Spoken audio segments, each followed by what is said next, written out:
Welcome to this month's top 10 list, which is top 10 mockumentaries. And for the purpose of my top 10 list, this is the way the Godmother's doing it. Mockumentaries are a subgenre of the found footage film in which part of the film, if not all of it, looks like a documentary as opposed to just film that was found. Found footage, I'm going to be doing next month, right? There's no frame around it, no documentary around it. So that's what this month is. It's sort of that mockumentary documentary. So let's kick off with number 10, which is Antrim, the deadliest film ever made. That's actually the title, Antrim, the deadliest film ever made, from 2018.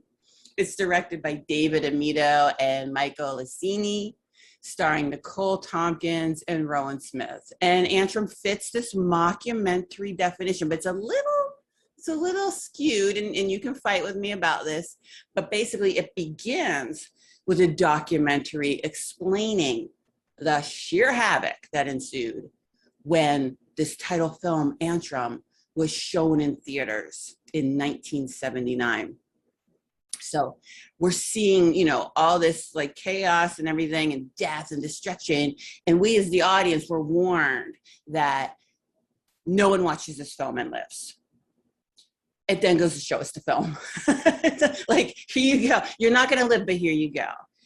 And then this inner film, it looks so 70s. It's like there's this comforting familiarness to it, familiarity, just the 70s clothes. And you remember back in the day when you and your sibling tried to dig a hole to hell to save the soul of your dog that had to be euthanized. Remember that? Good times, good times. So that's what this is about. That's what this film is about. And it goes off the rails. The kids are trying to dig a hole to hell, and then they come across these like crazy hillbillies. It's wild. But there's a lot of really interesting, there's some satanic mythology embedded in this film. So there's a lot of like hidden sigils and things. So if you've already watched Antrim and you lived, first of all, congratulations. Secondly, go back and have a rewatch and look for all those little hidden image and sigils. It's really, really cool. You can make a drinking game out of it, have a lot of fun. Number 9 is one that some of you love, some of you not so much. Late Night with the Devil. So we're keeping that 1970s theme rolling. This was directed by Colin and Cameron Carnes, and it stars David Dastmalchian, Laura Gordon, and Ian Bliss. And this is, kind of a satirical take on the late night shows that, we're all familiar with. And honestly, between you and me, I've always suspected something sinister behind those shows. I'm not going to mention any names, but you can DM me if you want to talk about this some more.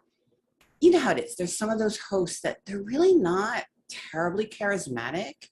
And so, you just suspect that maybe there was some sort of deal the devil made to put them in that host seat, because there's really no other explanation for it. I'm not going to lie. I'm going to be honest with you. I was not familiar with the whole Grove thing. And my husband read me for filth over it because I tend to be really into those types of things. I had no clue. So that was kind of something new that I learned about. I like how they used the late night format and sort of went back and forth between the actual filming of the late night show and then they would take breaks. It was almost like a break for the audience to kind of take a break too. Also having that format, we have quote unquote professional cameras at use. So we don't have that shaky cam that I know with found footage, a lot of people find, like that's why some people don't like found footage. It can make them sort of nauseous or dizzy watching that shaky cam. This had a professional cam. This film landed at 9. It would have been much higher for me had it not broken that fourth wall at the end. Taking it out of the camera at the end really threw me off. Otherwise, I really enjoyed it. And again, it would have been a much higher ranking film. Number 8 is an oldie but goodie, Ghost Watch from 1992. And this was directed by Leslie Manning. and starring Michael Parkinson and Sarah Green. And what's cool about this film is it has this Orson Welles backstory. And by that, I mean, it was broadcast on Halloween night in 1992, and it was presented as live television, just like War of the Worlds was presented on the radio without, really giving away that it was fictional. And people believed it was real, and they would call in and, as if this was a real, and they complained. And they got scared because they believed it was real. And even today, if you go on to threads about this film, by threads, I mean like Reddit subreddits and things, not thread. But if you go onto like subreddits on Reddit and, different places where we talk about these types of films, there's still people that to this day are like, oh my God, I thought it was real. These people, you go into Al Gore's internet and people still think it was real, or they talk about how they thought it was real at that time. So that's really cool. The premise of the broadcast of Ghost Watch is that they're trying to prove that ghosts exist. So they bring in experts and they focus on a mother with 2 children who are being plagued by a poltergeist. And this poltergeist is named Mr. Pipes. And he lives in their glory hole in their basement. And now, I don't know what glory hole means to the British, but over here, so every time they mention glory hole, and they mention it a lot, I'm like, what the heck is that ghost doing? Like, what is this? But anyway, fun film to watch while you try to imagine how it must have felt watching it and not knowing that it was fiction. Number 7 is Horror in the High Desert from 2021, directed by Dutch Merrick and starring Eric Menzies and Tanya Williams-Ogden. And I have to start this off with a sincere apology to Horror in the High Desert, as I ran around for years saying, I don't like Horror in the High Desert. I don't like Horror in the High Desert. And then people that I trusted, people whose taste I really trusted, and people who tend to like sync up with me in terms of likes and dislikes are like, oh, no, Horror in the High Desert. And I thought, gosh, maybe I should give that another spin. And then I came to realize it's Horror in the High Desert 2 that I don't like. I never saw Horror in the High Desert, and I did enjoy it. So basically what this one is we have our main character, Gary Hinge, and he's kind of like this Sheldon Cooperish guy. We only encounter him through found footage, but around that found footage is this sort of documentary where they are trying to figure out what happened to him. He's disappeared, and they're trying to piece together the found footage, and along with interviews with a roommate and his sister. And the sister looked exactly like someone I know, and that I think that added some realism to it, her look and her mannerisms and the way she spoke. Now, the reveal at the end was a letdown for me. It was not terribly satisfying, but you kind of have to be careful in found footage, mockumentary films with the CGI usage. You don't want it to be too fancy schmancy. But beyond that very last reveal, I thought this film was intense. It was an interesting watch, and I really liked how Gary had this whole secret hidden cyber life that nobody close to him ever knew about. And youngins, for the first time in Godmother Top 10 history, we have a tie.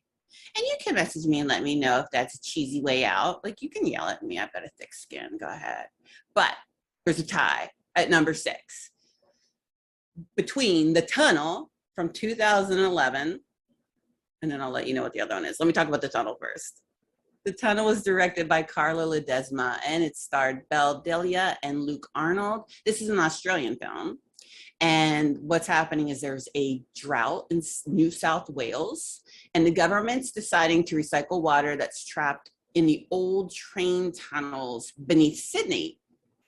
Suddenly, this plan comes to a screeching halt, and no one knows why. They only know that many homeless people disappeared in those tunnels. So this intrepid group of reporters decides that, it's like Scooby-Doo-ish, decided to do an expose on the situation. and it goes sideways. The underground footage, again, we have a very polished looking found footage part, like where they're doing the found footage part, it looks more polished, but the reason again is because they're using professional cameras. These are professional news reporters. Then they shift off to some really cool night vision scenes, and just the tunnel, this underground environment just leads itself to creepiness. It's not recommended for the claustrophobic. Now it ties with another tunnel, interestingly enough, and that's Butterfly Kisses from 2018, directed by Eric Christopher Myers and starring Rachel Amager and Reed DeLisle. I probably messed up their names horribly. But anyway, what this movie's about, we have this struggling wedding videographer named Gavin, and he wants to be a famous director. His in-laws move into a new house, and he goes down into the basement, and there's this box of tapes that say, "Do not watch." So what's he do? He watches them. He's like our damsel in distress, right? He can't stay out of where he's supposed to stay out of. The tapes contain found footage, which is a documentary. It's like this little film project put on by film students who are trying to prove that the local urban legend of Peeping Tom is true. And the legend is that a person can summon Peeping Tom by staring down a tunnel, again, another tunnel, at midnight for 1 hour straight without blinking. Once Peeping Tom is summoned, he gets closer to the victim each time they blink until he kills them. So you can't blink ever again. The funny part of the film, or the interesting part of the film, is Gavin, he finds these films and he's like, "Oh, Peeping Tom, we don't know where these kids went. They were killed by Peeping Tom." And everybody around him is like, "This is all a hoax." They bring in Eduardo Sanchez, who's the co-director of the Blair Witch Project. Like, he's being interviewed somewhere and Gavin comes in and Eduardo Sanchez roasts him, which is kind of funny, and calls him a poser. But Butterfly Kisses, it ties at 6 because Peeping Tom is so creepy. And imagine having to go through your life and never be able to blink, or else he's going to kill you. Number 5 is The Taking of Deborah Logan from 2014, directed by Adam Robitel and starring Jill Larson and Anne Ramsey. I went into this with super low expectations. And actually, I put off watching it for a while because I'm like, I don't want to watch some woman suffering from Alzheimer's. Like, that's really sad. And I tend to use horror films. Horror films are really the only films I watch, basically. And I use them for escape, right? I don't want to see something that's just really real and tragic. But then, like, this movie just went sideways. And it got really, really cool. The final act really ramps it up. It gets super exciting. And there is this fun, creepy final shot that is worth waiting for the payoff. Number 4 is Lake Mungo from 2008, directed by Joel Anderson and starring Talia Zucker and David Pledger. This movie really felt real to me. Like, the way the actors spoke, the lines that they said felt very real. Sometimes in a mockumentary, when there's like that documentary sort of frame and then the found footage feels forced. Whereas this one, it felt very natural. All their reasons for filming were, you could explain it, you could rationalize it.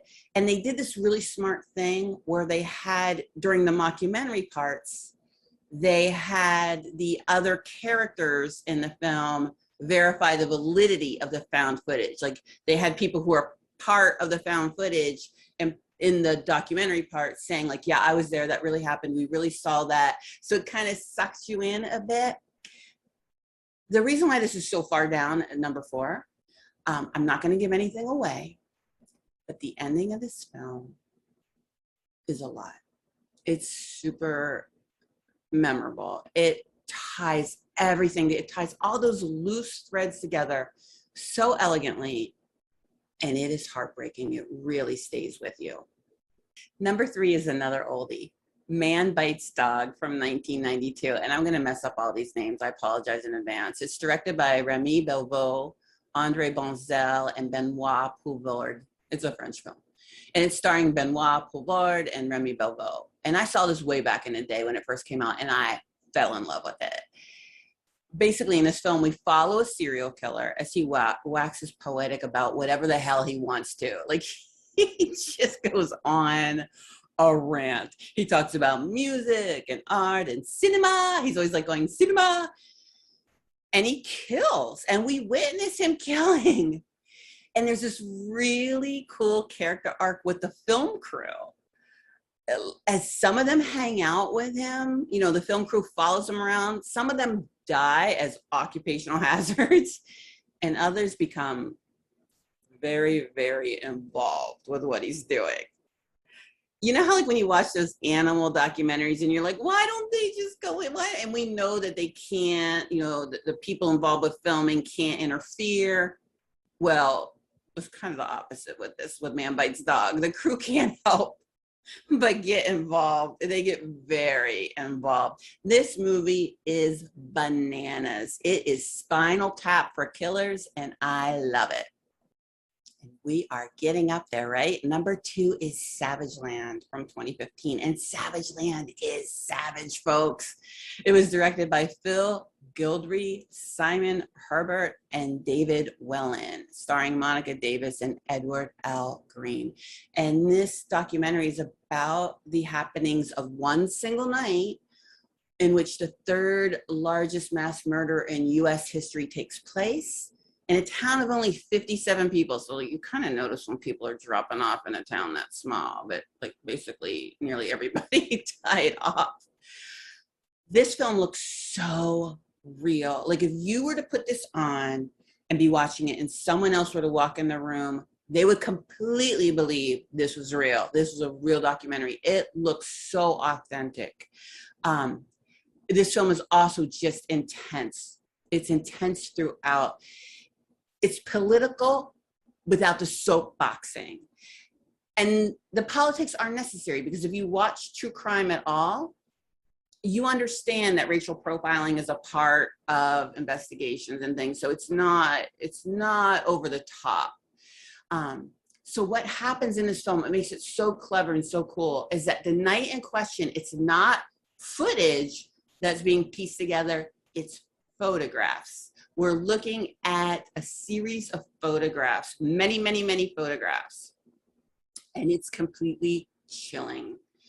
Savage Land at number 2, because there is a photo at the end that wrecked me. I'm going in a completely different direction from number 1. Number 1 is What We Do in the Shadows from 2014. So put all the seriousness aside. This was directed by Jermaine Clement and Taika Waititi, and it's starring Taika Waititi and Jermaine Clement.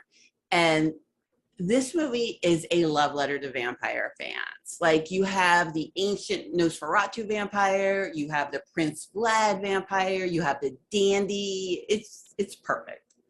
The film's hilarious. I love the werewolves. The werewolves are great. The werewolf vampire tension is awesome. It is fantastic from beginning to end. And yes, I love the television series. It's equally impressive, and it's entertaining, and it's not simply a redundant telling of the mockumentary. They came up with, you know, new characters and new directions. Amazing. Everything related to What We Do in the Shadows is amazing. Again, this film, this mockumentary, if you have not seen it, you must see it. It warms the heart and fangs of vampire fans everywhere. Thank you for watching. Next month will be found footage, meaning we do not have that documentary frame. And then the following month, September, my birthday month, will be Home Invasion.